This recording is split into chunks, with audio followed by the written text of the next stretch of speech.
अस्सलामु अलैकुम वरहमतुल्लाहि वबरकातुहू। आज हम फ़न तजवीद की तारीफ़ और इसकी अहमियत पर बात करने जा रहे हैं। पिछली वीडियो में हमने इसकी फ़न तजवीद की ज़रूरत पर बात की थी। तो आइए इसे समझते हैं कि फ़न तजवीद है क्या और इसका इल्म हासिल करना क्यों ज़रूरी है।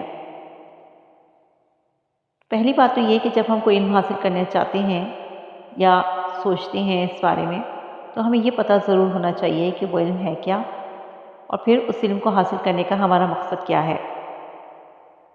उसको हासिल करने के बाद हम गेन क्या करेंगे।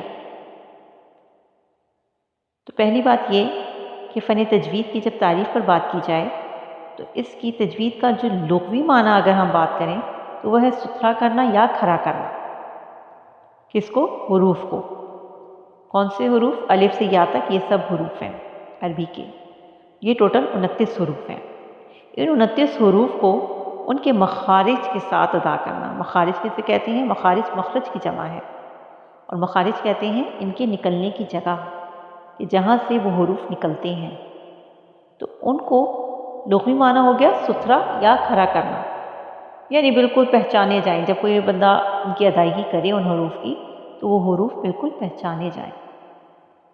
और फिर उनके मखारिज कि जहाँ से वो अदा होते हैं वहीं से अदायगी करना और फिर उनकी सिफ़ात के साथ उन अदा करने को हम तजवीद कहते हैं। उम्मीद करती हूँ कि आपको समझ आ गया होगा कि तजवीद किसे कहते हैं। यानी अगर हम इसको खुलासा करें तो खुलासा ये बनता है कि हुरूफ को उनके मखारिज से सिफ़ात लाज़िमा और आर्ज़ा के साथ अदा करने को ही तजवीद कहते हैं।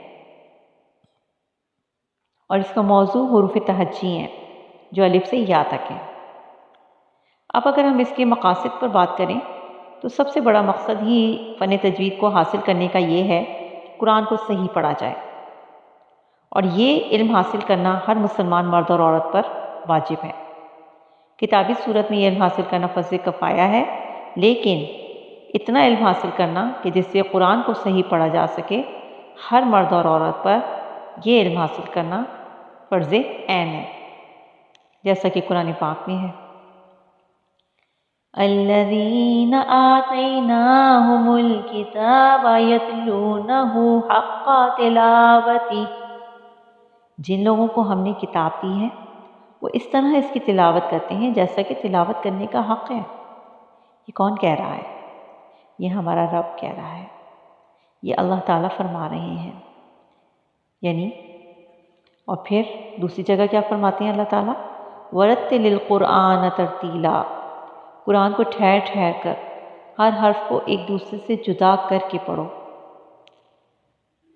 और हुरूफ की पहचान फ़न तजवीद से ही हो सकती है। अगर हम तजवीद का फ़न सीखेंगे, इस इल्म को सीखेंगे, तभी हुरूफ की पहचान हो सकेगी। उम्मीद करती हूँ कि आज की वीडियो आपके लिए फ़ायदेमंद साबित होगी, ये जानने के लिए कि तजवीद का इल्म कुरान पढ़ने के लिए किस कदर ज़रूरी है। तो इसी तरह की वीडियोस देखने के लिए चैनल पर अगर आप नए हैं तो चैनल को सब्सक्राइब कर लीजिए। वीडियो अच्छी लगे तो लाइक शेयर ज़रूर कीजिए ताकि आपकी तरफ से सदका जारिया हो जाए। अल्लाह हाफ़िज़।